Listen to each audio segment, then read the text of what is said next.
Well, there are many ways to reduce, reuse, and recycle, but did you know that you can reuse water? It's called Greywater, and City TV's Nina Sang tells us exactly what it is and how you can reuse it in our next story. Reduce, reuse, recycle. A lifestyle that can truly transform the way we live. And it's slowly becoming a reality for Santa Barbara residents. Everywhere we go in our community, we see signs, stores, and recycle bins encouraging us to reuse. Whether it's clothes, toys, or furniture, we can find a way to reuse just about everything, even turning scraps into art. But have you ever thought about extending that way of thinking to reusing water? Greywater is the water that you can reuse that comes from the washing machine, the shower, and bathroom sink. Basically, it's the water that would be otherwise going down the drain into the sewer that could be saved and rescued to irrigate landscaping. But don't confuse greywater with recycled water. Recycled water is the city's wastewater, so it's the wastewater that comes from homes and businesses in the sewer system. It goes to the city's wastewater treatment plant and is then highly treated as recycled water and then is plumbed back through a recycled water distribution system back to large landscapes where it's used mainly for irrigation and also toilet flushing. Greywater has been legal to use in Santa Barbara since 1989. Here in Santa Barbara, I tried to find out during the big drought in the 90s how many people were using greywater.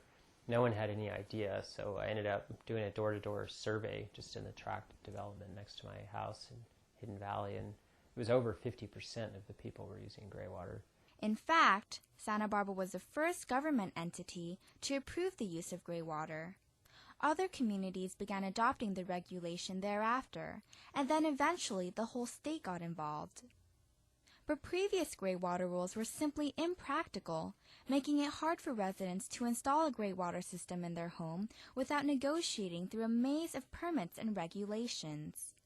But on August 4th, new statewide greywater standards for residential construction were adopted, allowing Californians to legally install simple laundry and single fixture systems without a permit. The new state greywater regulations are really significant because what it does is allows simple, straightforward systems to be put in a lot cheaper and a lot easier. There are nearly 22 million greywater users in the U.S., with at least 8 million greywater systems. Even with such large exposure, no reports of greywater-transmitted illnesses have been documented. It's not like it's nuclear waste or something. I mean, it's the bath water that your kids were just in, or the water you just had on your plates. The water from the clothes that you were just wearing. So you don't have to be overly paranoid about it. You just have to use common sense.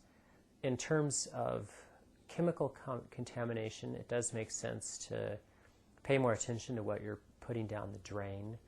Protect yourself from direct contact or consumption of greywater. In other words, don't apply greywater to lawns or to fruits and vegetables that are eaten raw, like strawberries, lettuce, and carrots. However, greywater can be used for fruit trees when applied under mulch. One of the easiest things to do is to put in a laundry to landscape system, which is just taking your laundry water and running it out to large trees, fruit trees it works really great with, shrubs. This would save you money and save resources by reducing the use of potable water. In most cases, the amount of fresh water used indoors equals to that amount used outdoors.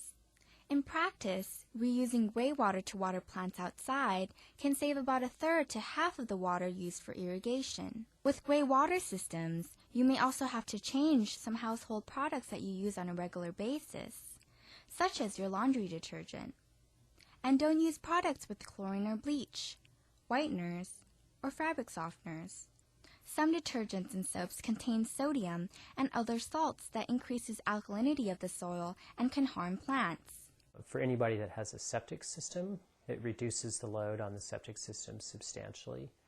You can save about half of the septic tank pumpings at $500 a piece, and you probably never have to replace the leach field in your lifetime, which is a huge savings.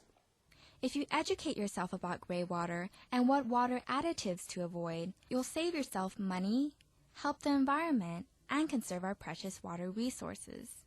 Even though gray water by itself isn't so important, it's just like $12 a month worth of water that you can save or whatever, that it's emblematic. It's like the poster child for this shift that I was talking about earlier, from a way of regulating building that's focused only narrowly on occupant safety to seeing the whole picture of risk, which includes things like climate change, groundwater reduction, groundwater pollution, surface water pollution, deforestation. The approval of gray water use has sparked interest in the Santa Barbara community. The city recently held a gray water workshop informing locals about the new standards.